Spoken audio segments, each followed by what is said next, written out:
I will tell you, without referring to any specific sect or leader of any Hasidic sect, and I don't think I'm alone in thinking so. The vast majority of Hasidic leaders today, the present time, this is also very possibly true going back a generation or two or three also. But today, at any rate, I would say, to me, it's quite clear, and I would tell you that all the Litaim will claim the same if they're being honest. I think it's generally known that the Litai world, the Litvish world, call it what you will, um, do not really hold the Hasidic rabbis in very high regard as a rule. And I would tell you, and they would tell you that that's that view, that opinion of theirs, that their estimation of these people is based on reality. It's objective. I would tend to agree. I have no reason to think or to believe that most of the Hasidic rabbis out there are really great Torah luminaries. I have no reason to think so. Why not? Because, well, how do I know that anyone's a great Chacham? Because I read something that he writes. That's the only way I can really know. The fact that someone tells me, "Wow, have you heard about Harav so and so? He's phenomenal. He speaks. He says. He does this. He says." His drashot, people come, in droves to hear him. That doesn't prove anything. And by the way, that's not me. The Chazon Ish writes this. The Chazon Ish writes this in his small Musar book called Emunah Bitachon. Towards the end, if I recall correctly, he says Mufurash. He says if you hear people speaking about a certain darshan that he gives tremendous drashot, he speaks in public and gives these talks, and people come in huge numbers to hear him, and people are very enthused and praise him profusely. The Chazon Ish writes this. He says, no, that this has nothing to do with Chokhmat Torah. The ability to enthuse people to be a good speaker.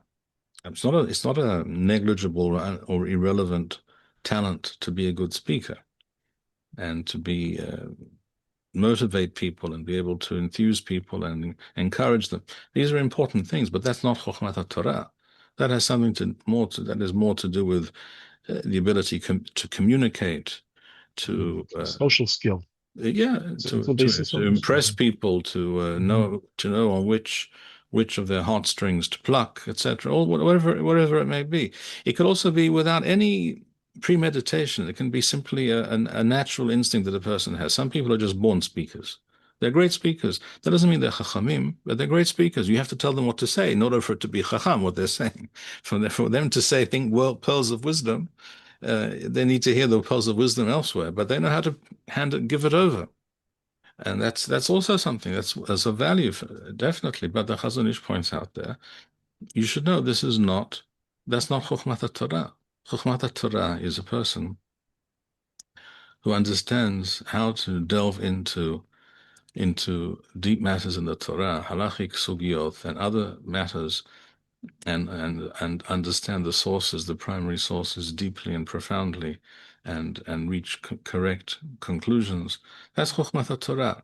He may be the worst speaker in the entire city, but he may be the Chacham of that city also. These things don't go together necessarily. Sometimes they do, and that's also a, a positive phenomenon if they go together, but it's not always the case. It's usually not the case. So, so the fact that someone is charismatic, the fact that someone is a good speaker or what have you, doesn't necessarily prove anything. So I always say to people, how do I know? How am I to know that so and so is a chacham?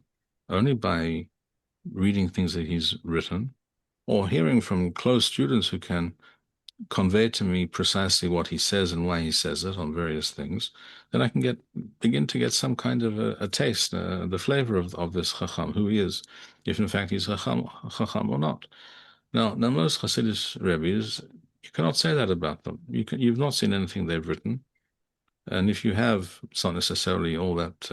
Not always is it so impressive. You don't have to agree with someone who's a gadol b'Torah necessarily by definition, but you can tell that someone's gadol or not gadol very usually by reading some of their works. I will mention here not the current but the former Rebbe Misatmar, Rav Yoel Teitelbaum, known as Rav Yoelish. My father, as a young boy, was taken by his father before the war to see Rabbi Yoelish in Satmar. My father grew up in an area not that very far from there. My grandfather was not a Chassid Satmar, but he held Rabbi Yoelish Teitelbaum, Rebbe Satmar, in high regard, and he was generally regarded, and I would say correctly, in other words, based on objective standards, you could say about him that he was a Gadol b'Torah, no question. That doesn't mean you have to agree with everything that any idea that he uttered, every idea that he put down on paper or that he conveyed to his talmidim. But he was a gadol b'Torah, and he saw things in a certain way, and you can either agree or not agree. Obviously, we know there are other chachamim. Again, to mention other chachamim in the Haredi world, the Chazon Ish and the Rebbe Satmar did not see eye to eye on various things. For example, just one example is a well-known example. The Chazon Ish told those who followed him to vote in Israeli elections, not because he thought it was a mitzvah min haTorah to vote in the Israeli election or something like that, but he thought it was the correct and necessary thing to do. He didn't think it was asur. And the Rebbe Satmar told people it's asur to vote in these elections. All right, so there's just one minor example. But if you look at the Hasidic world today, most of these Hasidic leaders are simply in that position because they were born to a certain father, not because of any objective indication that they're great Chachamim. I think that all of them or most of them have Yirat Shamayim, are God-fearing, and they want to maintain the religious standards and fervor of their communities. Yes, and they inherited a certain system and set of rules with which to work in order to achieve that and maintain that reality. But that's, I think, the most you can say about it.